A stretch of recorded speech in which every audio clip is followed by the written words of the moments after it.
Hello, everyone, and welcome to Life Unpotted community series. We're so excited you're with us today, and we have a question today that we're going to get into from a fellow listener.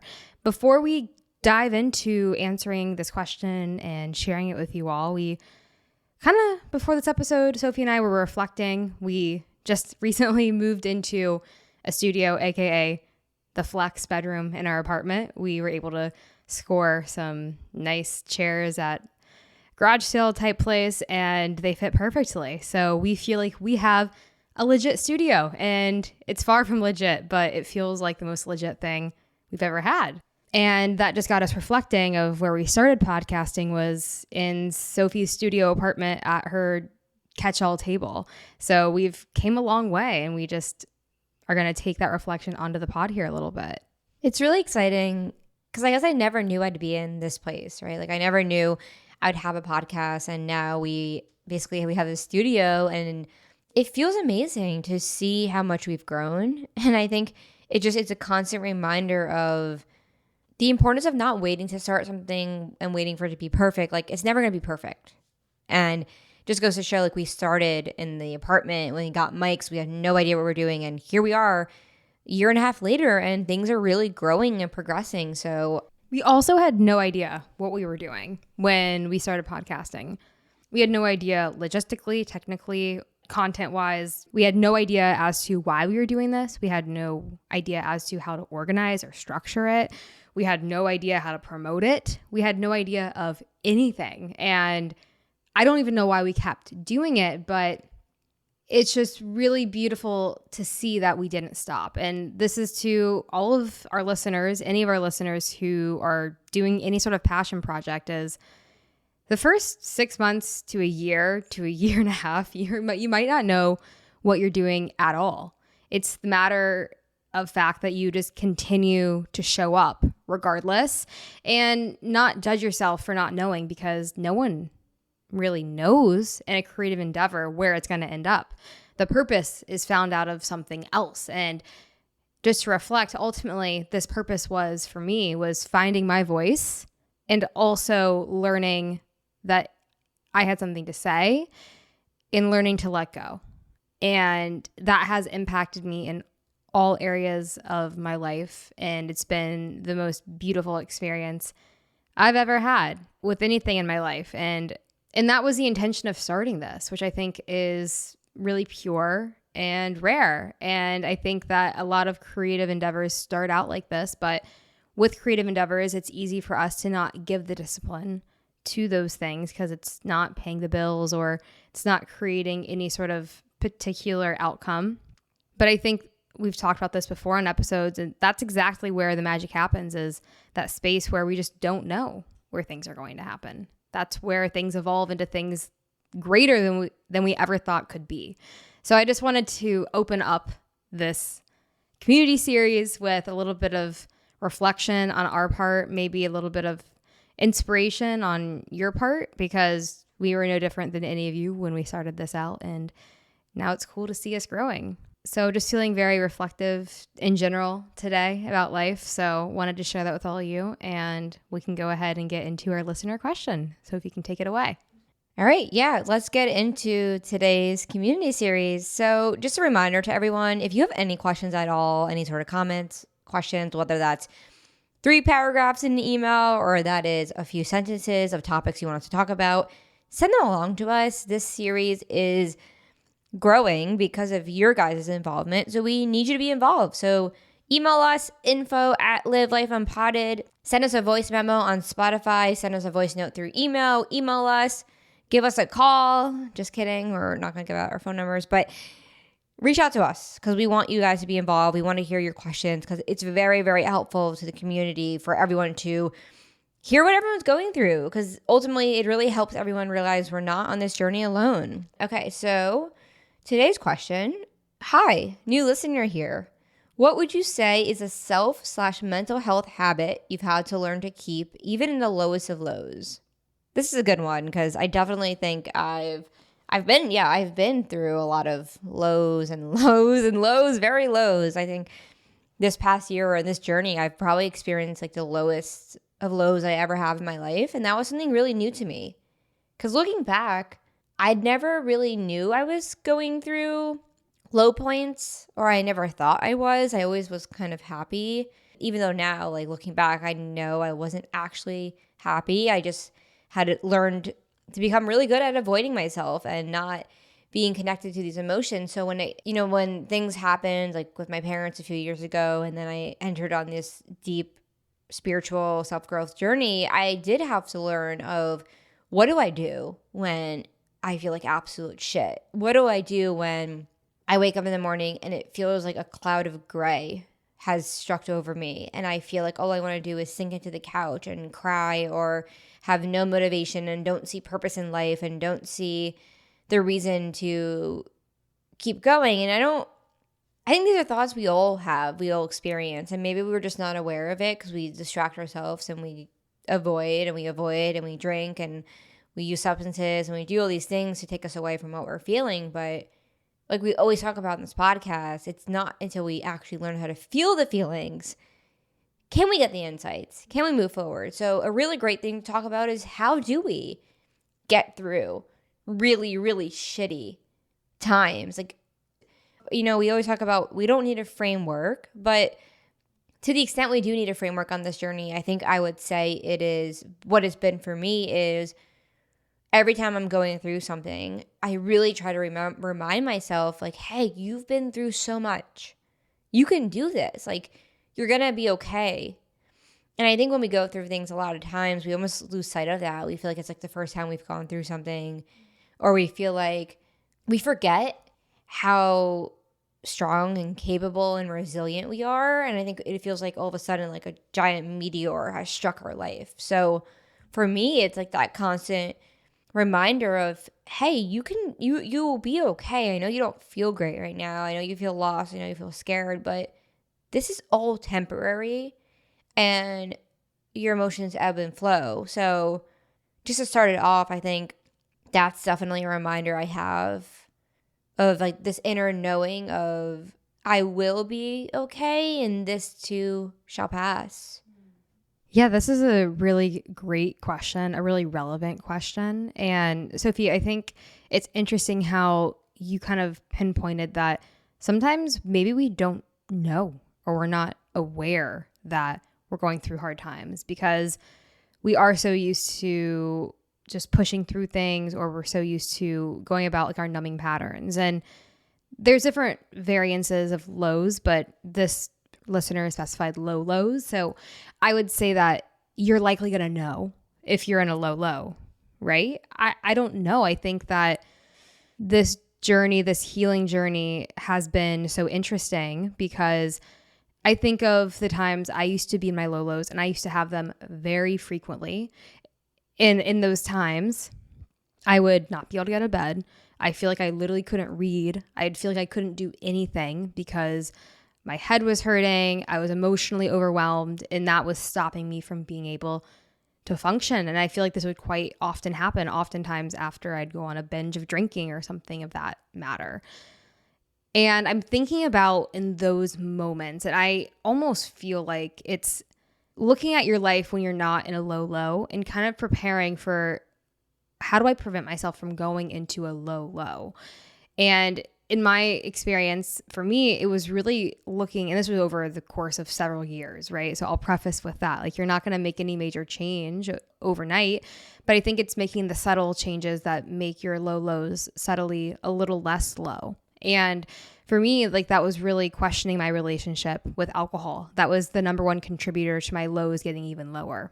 And then I think, the next point of that was just that truly impacted all areas of my life. And that was a long journey. And that was also in collaboration with checking in on myself, therapy, slowly becoming more aware of my body. And I will say that brought me to my point today.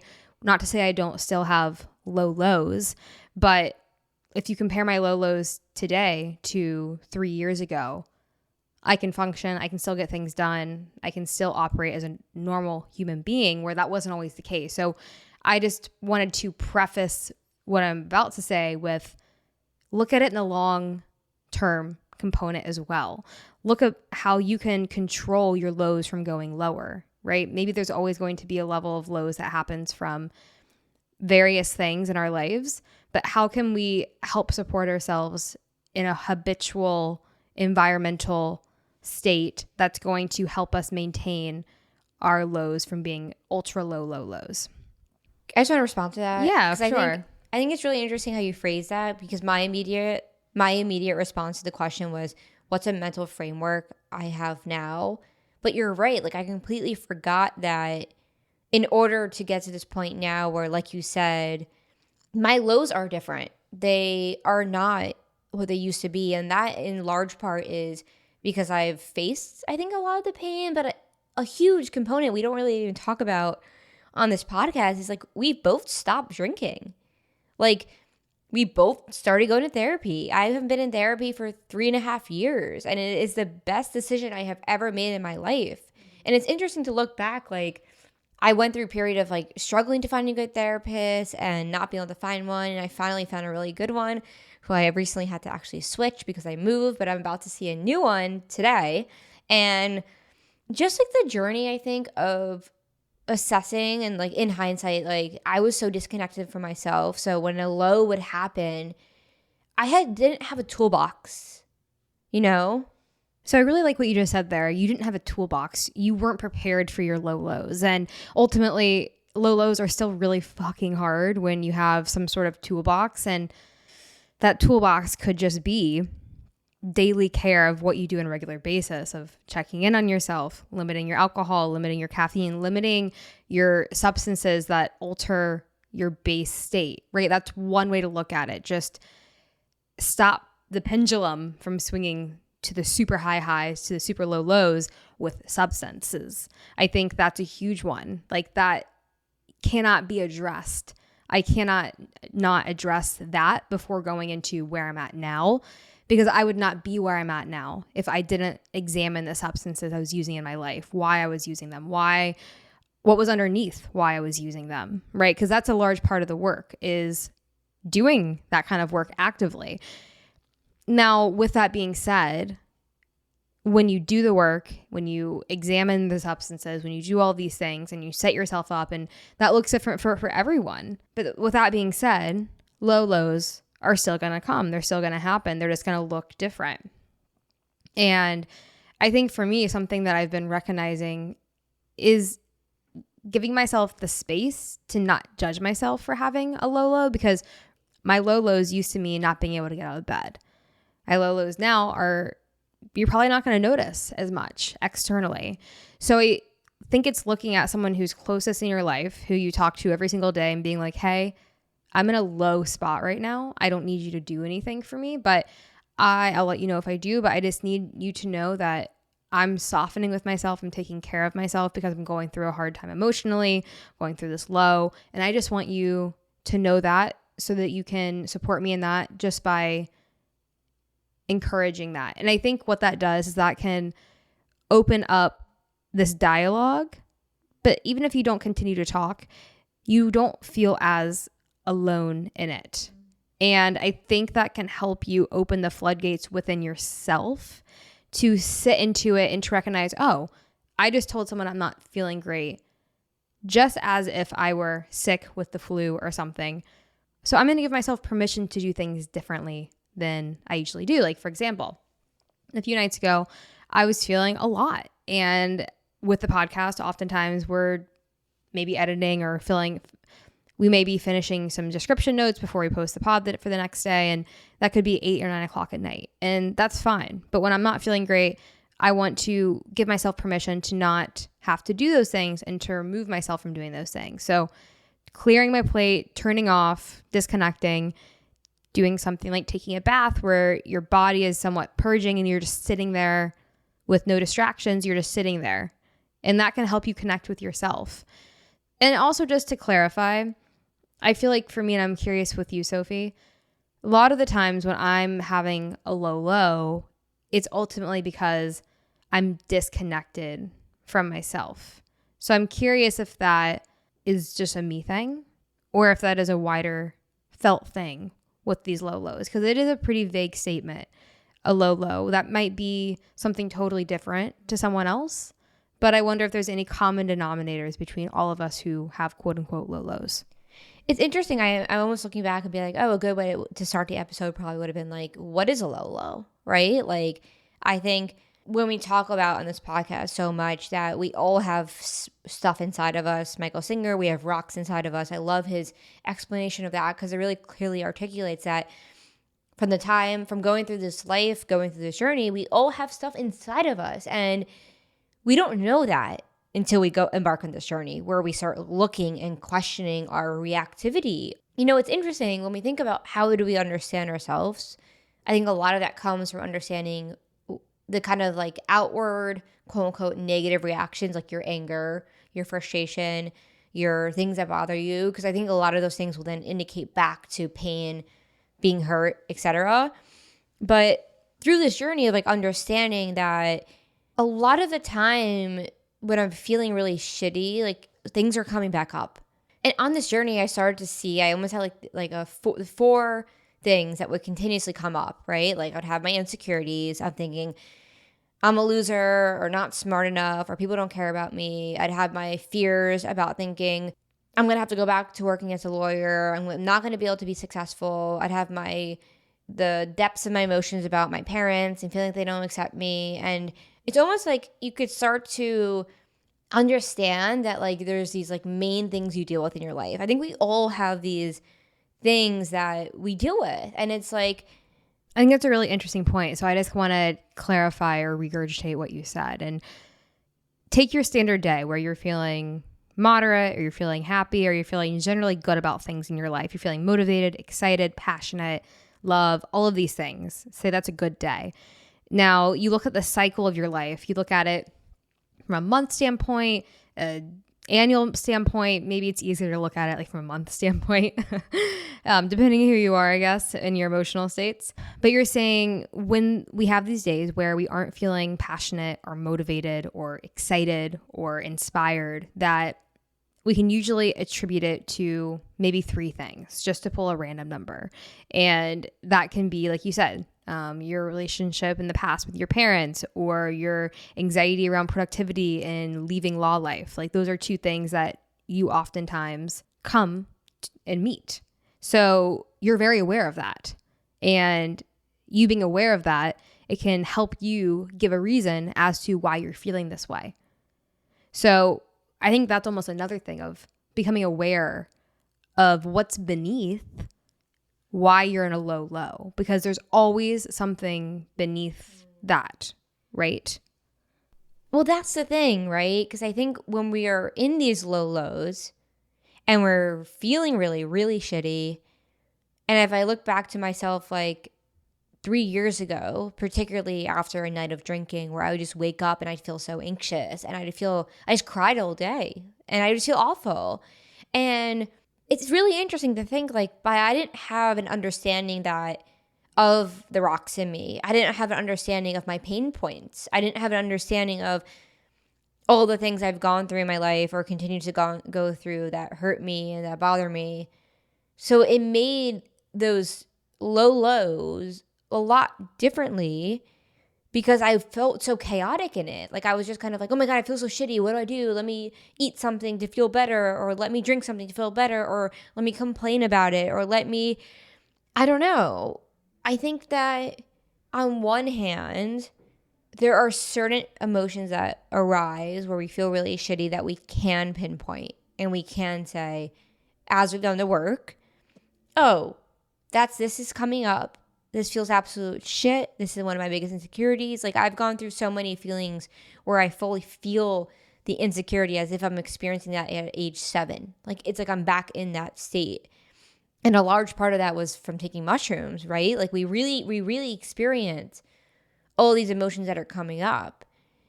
So on one level, that really makes it easier for us to say, oh, this is just passing through me. This is just another rock coming up, because ultimately I think the goal, and while I think deep things like trauma, we may never ever be free from them in the sense they are always with us, but I do think like our wound turns into a scar and we're not so deeply impacted it as we once were. But that's where the healing journey comes in, right? And that's where the question really becomes, are you healing? What does it mean to heal? Like, what does it mean to turn the wound into a scar so that we don't feel so raw all the time? We don't feel so deeply in pain. And the caveat to that is not to say that, like, there are times still for me where all of a sudden I'm just swimming in the pain and it's just awful and it feels awful. But it passes, right? And I think there is a level of understanding. So I'm curious to ask you, like, going back to your life 3 years ago or 4 years ago and now, like, I think it could be really easy to forget that we've done so much work to live a life where we're constantly healing and that we're currently healing. So I don't know, do you think that's clear for you to see? And do you think that, like, I think ultimately it's like we are taking active steps like, this is a lifelong journey, it feels like. So it's funny you bring it up like that through the lens of, are you able to see kind of the progress and the difference between 4 years ago and today? And I think that when you are actively healing and aware and trying to better yourself, I don't like using that word better yourself because it sounds toxic, but just because of how it's been used and I feel like media outlets and such, but more so trying to live a life that's deep. And if you are on a path where you're living a life that's deep, you're going to be constantly hitting roadblocks or quote unquote rocks, as Michael Singer would say. And I think in the past, the biggest thing is that whenever, even though I wasn't doing deep healing, I was hitting rocks constantly. And I would be like, oh, rock, I'm going to go get $5 latte. I'm going to go get a coffee. I'm going to go get a coffee. And I'm going to find ways to avoid. I'm going to go on TikTok. I'm going to just constantly find those ways. And now I'm aware, so I like really wrestle sometimes of, okay, I know you want to go and avoid and do these things, but before you allow yourself to do something like that, just kind of take a minute and just recognize it's okay to feel not okay. This is where I love the Happiness Project. I love their sweatshirts of like, it's okay to not be great. It's okay to not feel good because that's okay. It's okay to feel those things. And we've talked about this in several episodes. We have to go through these low lows in order to feel our high highs. And that's a direct quote from the listeners' questions from another discussion we had with them. And I think that's just very accurate. And that's not to say, oh, like everyone needs to have low lows. It's a matter of if you're healing, if you're looking at your rocks, if you're not trying to avoid these feelings, these emotions, these angers, these upsets, all of these things, you're going to have not great moments arise. And it's okay to not push that away. It's okay to express how you're feeling and to share that with others. So just to take it back to your question, Sophie, I think for me, it's still an active process. I have no answers. I know I've actively done work. I'm still actively trying to figure out how I can continue to move forward and not let these feelings get in the way. And it's, I think, maybe a little misleading when you're constantly thinking about all of this stuff and you're very aware. The irony is that the more aware you are, I think the more likelihood of you feeling like you're not making progress there is, because you're so aware and you're so hyper-focused. And I think sometimes that feels like a lot because you're so aware of it. You're so focused on, where am I at in this journey? You can only do so much with that in your own head. This is where I'm realizing where things like therapy, a platform for you to reflect. That could be anything, your reflective platform. It could be therapy, could be doing something like yoga that's more involved with the body. I think there's a lot to be said with getting your body involved with things that help you connect with yourself and can help you in your low lows. If you're able to do 5 minutes of yoga, of just getting on the floor, downward dog and stretching, I think there's a big benefit to that because you're processing as you're moving with your body and with your breath. And I still have a hard time moving with my breath. I struggle so much with that. But I think it's taking these small steps. It's being realistic of being like, I can't get out of bed today. Just someone who's in that position right now, that's what their low qualifies as.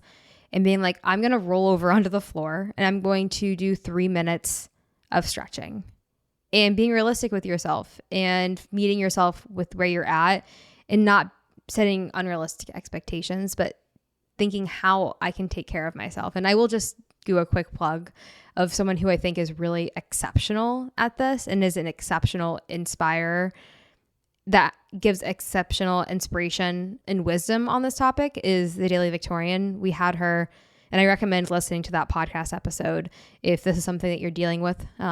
If you're healing and you're going through a low, her page is incredibly deep and she talks directly to you, and she's a yoga practitioner and she has an app. So I just wanted to call her out because she really strikes a heart chord with a lot of the stuff she posts on Instagram and through her app. And I think that it can be helpful in these moments for someone to give you permission to feel. Yeah, I think we all kind of just want permission to feel. And I think we want validation and recognition when we're hurting for someone to understand that we're going through something. And I think back to times like just in our relationship where I'm experiencing something and you're like, oh, is that about that? And all of a sudden I feel validated and I feel all of a sudden better. Like, we have to remember that what we're experiencing is at face value is not always what's happening. Like, it's not always what's happening. And there's times where you feel really, really shitty, but you're still holding on to something. You're still resisting it. You're still not letting yourself really feel it. And I experienced this morning where today, so we got home from the walking meditation, I just wasn't really feeling good. And I was really becoming aware of like this irritability, frustration, and anger coming up, right?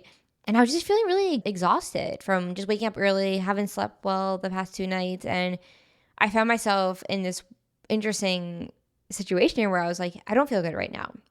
So I could see this going down one or two ways. I can sit here and really feel like keep saying I'm tired, I don't feel good, or I can just try to soften into it. And so what I did is I journaled, and I ended up journaling for like 20 minutes and put on some relaxing music, some instrumental music, which I really love putting on, especially when I'm just trying to calm my nervous system down.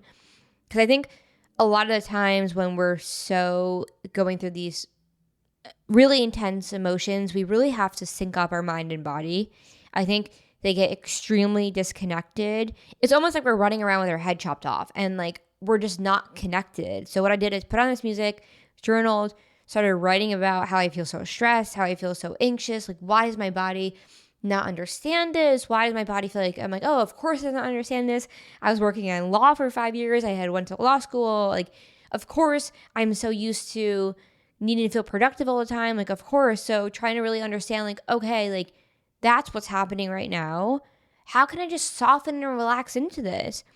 And then like after like 20, 30 minutes, I was just so relaxed. Like my body was at ease. I felt like so joyful. And I just felt so honestly just like comforted and like calm and warm like in my stomach. Like I just felt really great. And it was like I kind of like, it's not like the emotion didn't go away of like this intense frustration. And I guess this is a little different than sadness, but I've still experienced this with sadness where it's like when we're in our lowest lows, we're almost like teeter-tottering between feeling the low and being aware of the low, right?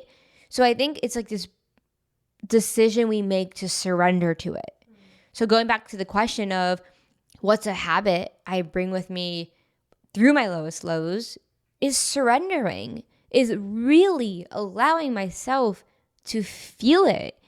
If that means crying hysterically, putting on music from when you're 15 to help bring out the emotions, or taking a nap, or calling your mom or calling your friend or whatever it is, letting yourself do that without judgment, without commenting on what's happening. And before you know it, like you're going to find yourself feeling so much more relief. And I really want to say, and I think a really key part of this topic is the recognition that we play a role to an extent in the contribution of how lows our lows get.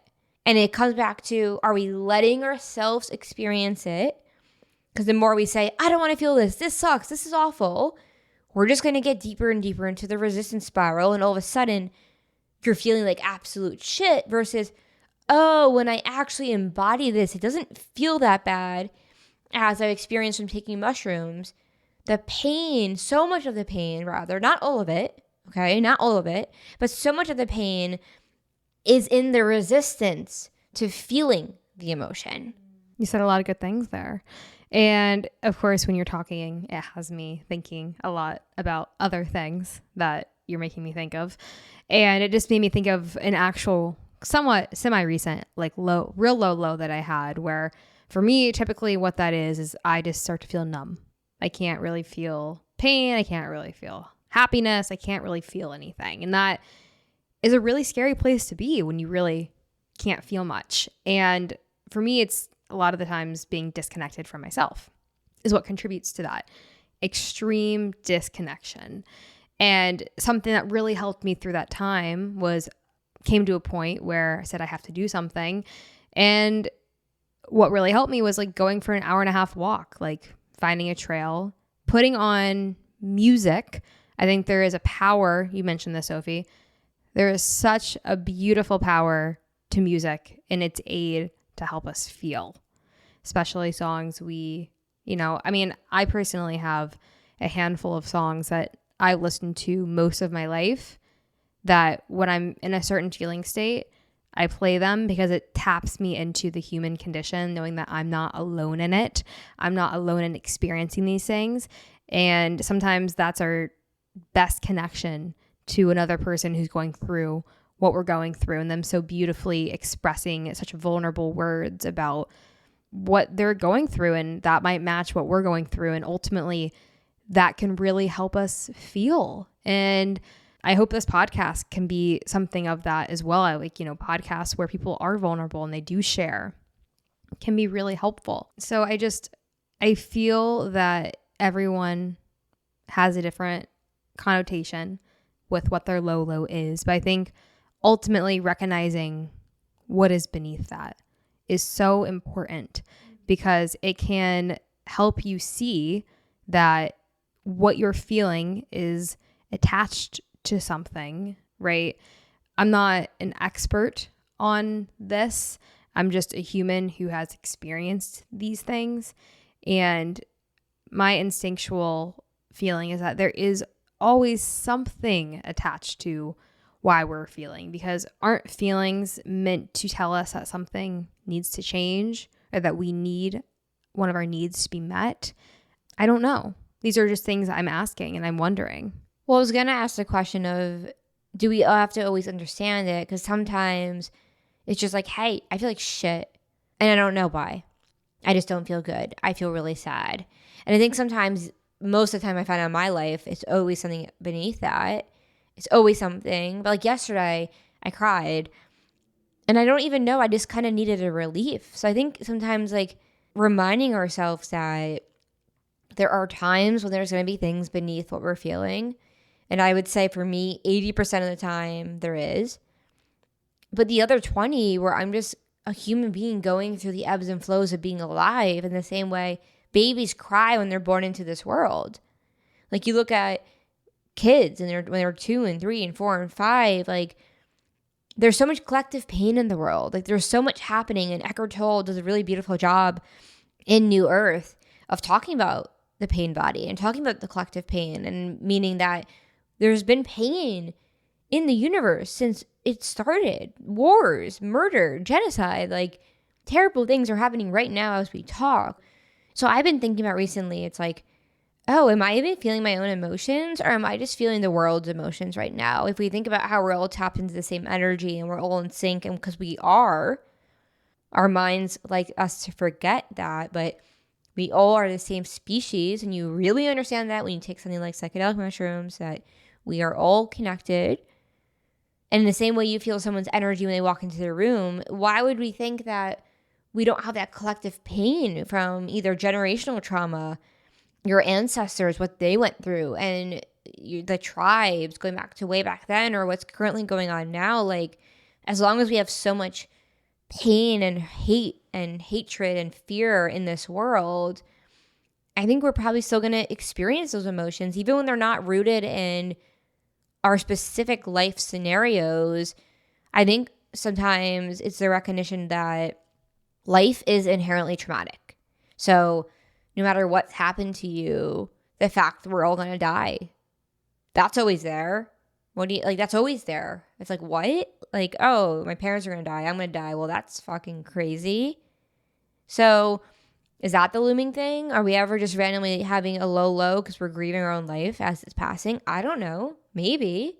Like, I think just recognizing that suffering is life. It's like the classic Buddhist expression of we can't avoid it.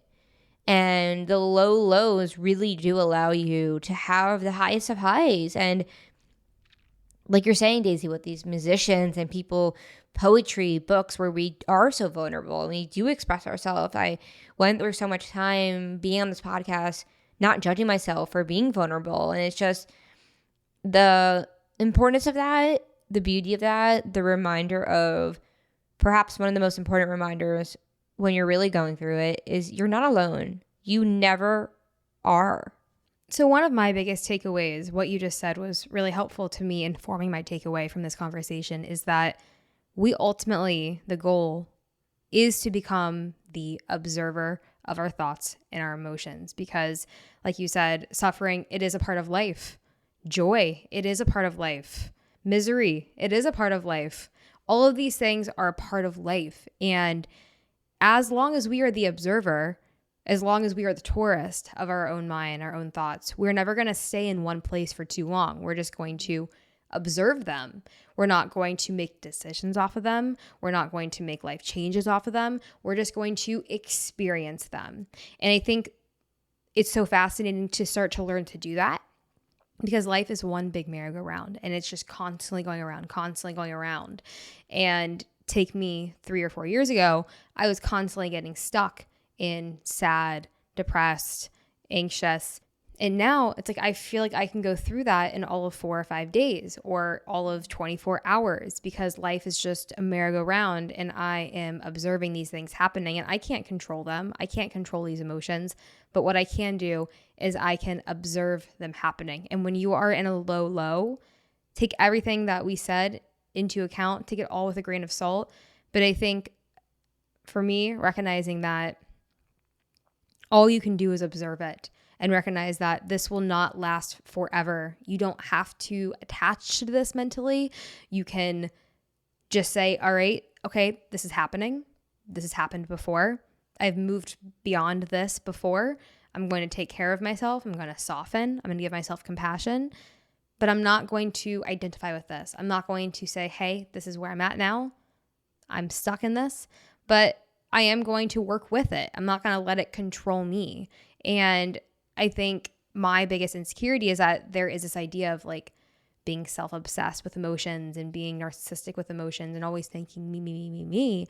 But I think the reality is, if we aren't thinking about our emotions, they're going to come out in quote unquote socially acceptable ways of them working against you, you outlashing on someone, you having road rage with someone. You know, you've heard of stories of people pulling guns on people with road rage. Like, these things will manifest in ways in disease, in cancers. Inflammation causes cancer. Stress causes inflammation, which causes cancer. It's either you are in control of these things and you are the observer, or they are controlling you in ways that you don't know how they're going to manifest and come out. So I'm just thinking about that, as it's normal to think about these things all the time because they are a part of our life and we can ignore that. But again, if we ignore that, we don't know how they're going to impact us because they're going to be in control. So with all that being said, you can simply be the observer of your emotions because you are what you think about. And you can acknowledge, I'm in an ultra low right now, but I'm still going to try to do what I can for myself in a softening, loving way so that I don't consume myself with these thoughts, because trust me, I've been there and it doesn't help. So I think all of that being said, looking at it, zooming out, feeling is beautiful. Feeling is the core of us as humans. It is at the core of the human condition, and being able to feel deeply allows you to create deep, meaningful things and lasting impacts on this world. That's what this world is. It's feeling. And that's what's going to make meaningful change in this world. So if you're going through a low, just remember that it's okay. You can soften, you can give yourself love, and know that it will come to an end, and that you can too make a difference in this world. Even if you feel like right now you can't think of anything, know that you can just observe that thought, and you can continue to put your other foot in front of your other foot and keep moving forward. And not judging yourself, right? Like, there's no pressure. Like, you're not meant to feel great every day. Let yourself be in the emotions. In order to observe the emotions, we have to let ourselves feel them first. So for me, that's crying. Let yourself cry. Learn to allow yourself to cry without judgment. Curl up in your bed alone, put on the music, turn off the lights, let yourself just be, because when we are not feeling the emotions, they bubble up, they boil up. All of a sudden, they're controlling us. And the lowest lows get really, really dark real fast, I think, when we are resisting and we're not letting ourselves, like you said, feeling is the foundation of our existence. Feeling is life. Like, feeling gives purpose to life. What more purpose can you find in life through that cycle of I'm really upset, I'm going to feel, I release and continue? I think that's just life. A continued journey of feeling what you're feeling, observing it, and knowing at your core it's not you. And I think this journey, what it's taught me of anything, and with the help of mushrooms and psychedelics is, and meditation, deep meditations and sound baths, and doing these things that get me out of my mind and really connect me with this inner peace. And for some people, that's religion. For some people, whatever it is, it's this knowing that we are the universe. We are made out of. I hear myself 3 years ago judging that and being like, "What do you mean you're the universe?" Like, you, like, look at your hands, look at your feet. Like, remember, the idea of yourself is not who you are at your core. You are innately love. You're innately complete. You are connected to everything. So one piece of final recognition I would have is, don't lose sight of who you really are. Don't think these lows are you. Don't think your identity is defined by the intense emotions that you experience and that makes you a sad person or a miserable, dark person. That is not you. And I think so much of the misery we experience from these lows is the over-identification we place on the low. It's thinking that we are that. We are that sadness. But when we really zoom out and let ourselves feel, like you're saying, Daisy, it's just a cycle of feeling. And in the same way we experience like a noise passing through or anything, how can that be us? It's not us.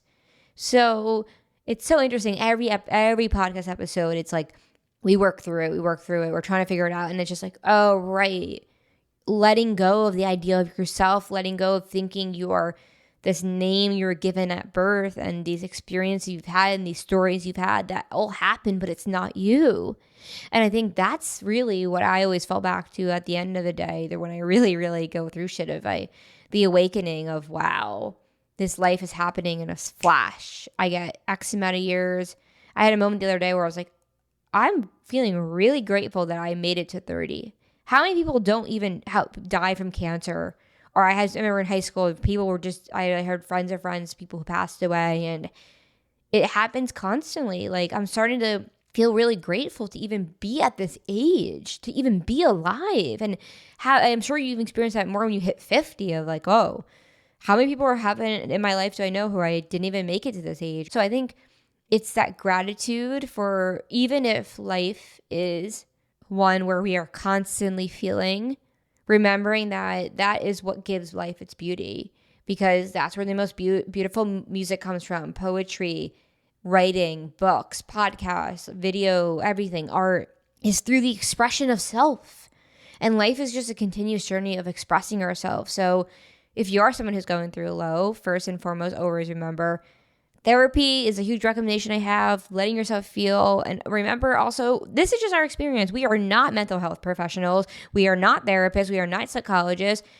Consult one, right? Like, I think always I wanted to encourage everyone who listens to this podcast. I have seen a therapist, and so much of what we talk about, I would not have these recognitions if I didn't have therapy. So just to close out the conversation, I think this is a really beautiful short question that really expanded a wide array of knowledge and insight and conversation. So thank you to the listener for writing us in. Thank you for giving us a chance to explore this question. And we really appreciate you sharing this with us.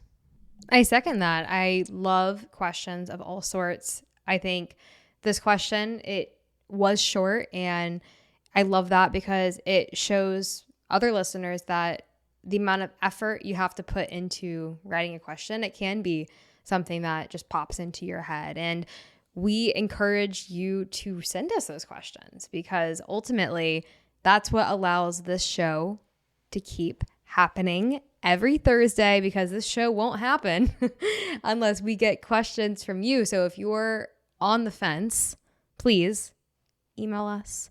We are running light on questions. I will be honest about that. So we want to keep doing this. Keep sending us questions. I know there's new listeners funneling in. If you're an old listener, I know life is busy, but I really encourage you to just shoot us a DM even on our Instagram of something that's on your mind so we can use that as content to further inform our listeners, further inform you with these topics that everyone's thinking about. So I just wanted to do a little plug really quick, but really do want to thank this listener for writing in this question. I really enjoyed this question. It felt very relevant and it really hit close to home because we're all trying to figure this question out, right? It means something different to everyone. No one has the answer to this because everyone is a different individual and it's a tricky thing, right? But I think knowing that you're never alone, you always have people who understand.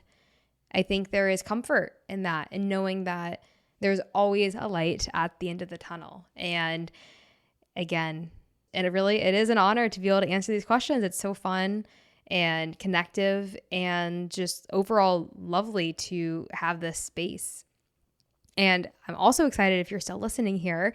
We are having our Zoom session tonight, our first one in a long time that we're going to have on a reoccurring basis. So we can continue this question. Actually, I should say this episode's coming out on a Thursday. So let me clarify. We are having our Zoom sessions on Tuesdays at 6 p.m. Central, 7 p.m. Eastern, and we're recording this on a Tuesday, so that's why I confused that. But I'm really excited to have you guys sign up. We'll put the sign up in the show notes because we want to continue the conversation with you. We want to meet you. We want to connect with you. We want you all to connect with each other because it can be so healing to have these conversations. I think especially with daylight savings as it gets dark, depending on where you're at 4:30 or 5 or 6. It's so early and it's so easy to become complicit in, oh, it's dark, I'm just going to sit on my couch and watch a movie. And there's nothing wrong with that. I love a cozy vibe. But I think it's also really nice to have connections with others when it's dark outside and you don't want to go outside maybe, but you can have meaningful conversations that are going to further propel you into the life that you want. So we encourage you to sign up if you're interested in, and we look forward to talking to you all there. Thanks, everyone, and we'll talk to you next week. Have a good weekend, and see you then. Have a great weekend.